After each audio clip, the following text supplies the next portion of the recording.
Hello everyone. So এই টিউটোরিয়ালে আমরা টেবুলেশন মেথড সম্পর্কে খুবই সিম্পল কিছু বেসিক স্টাফ সেগুলো শিখব। সো প্রথমে আমরা জানতে চাই যে টেবুলেশন মেথডটা আসলে কি।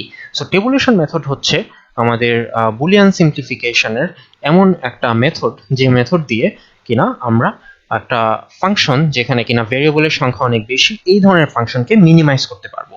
এখানে জেনে রাখা প্রয়োজন যে টেবুলেশন মেথডকে হচ্ছে টেবুলার মেথড বা কুইন-ম্যাকক্লাস্কি মেথডও বলা হয়ে থাকে। সো টেবুলেশন বা টেবুলার বা কুইন-ম্যাকক্লাস্কি মেথড হচ্ছে এমন একটা মেথড যেটা পার্টিকুলারলি ইউজফুল অর্থাৎ উপকারী এমন ক্ষেত্রে যখন কিনা আমাদের একটা ফাংশনে অনেকগুলো ভেরিয়েবল থাকবে। সো ফর এক্সাম্পল 5 বা 6 ভেরিয়েবল যদি থাকে সেরকম ক্ষেত্রে। সো এই ক্ষেত্রে একটি প্রশ্ন অবশ্যই মাথায় আসবে, প্রশ্নটা হচ্ছে যে আমরা কি এই জিনিসটা কে ম্যাপ দিয়ে করতে পারবো না? আমরা তো অলরেডি কে ম্যাপ শিখেছি, কে ম্যাপ আমরা ভালোভাবে বুঝেছিও, তাহলে আমাদের কেন হচ্ছে টেবুলেশন দরকার? আমরা কেন কে ম্যাপ দিয়ে জিনিসটা করতে পারবো না?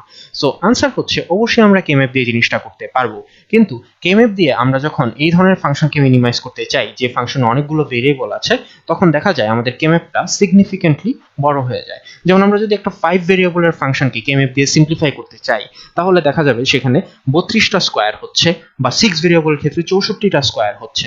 সো এই যে এতগুলো ঘর আসলো কে ম্যাপে, দেন এরপর এখানে সবগুলো ওয়ান বা ডোন্ট কেয়ার ঠিকঠাক মতন বসিয়ে দেন তারপর সেখান থেকে গ্রুপিং করা এবং সেখান থেকে ফাইনালি আনসারটা বের করে নিয়ে আসার জন্য আমাদেরকে বেশ পরিশ্রম করতে হবে এবং জিনিসটা বেশ কনফিউজিং হয়ে উঠতে পারে। সো ইন দ্যাট কেস আমাদের ভুল হওয়ার সম্ভাবনা বেশি থাকে।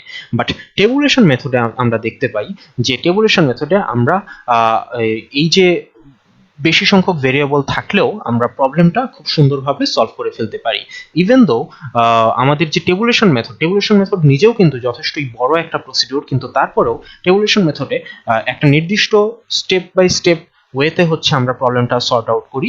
দ্যাটস ওয়াই আমাদের এখানে ভুল করার যে সম্ভাবনাটা সেখানে কম্পারেটিভলি অনেক বেশি কমে যায়, আমাদের যে ভুল করার যে মার্জিনটা সেটা কম্পারেটিভলি অনেকটুকুই কমে আসে। দ্যাটস ওয়াই বেশি সংখ্যক ভেরিয়েবল দিয়ে যেসব ফাংশন থাকে সেই ফাংশনগুলো সিম্পলিফিকেশনের জন্য টেবুলেশন মেথড হচ্ছে কেম্যাপ থেকে বেটার রেজাল্ট প্রোভাইড করে।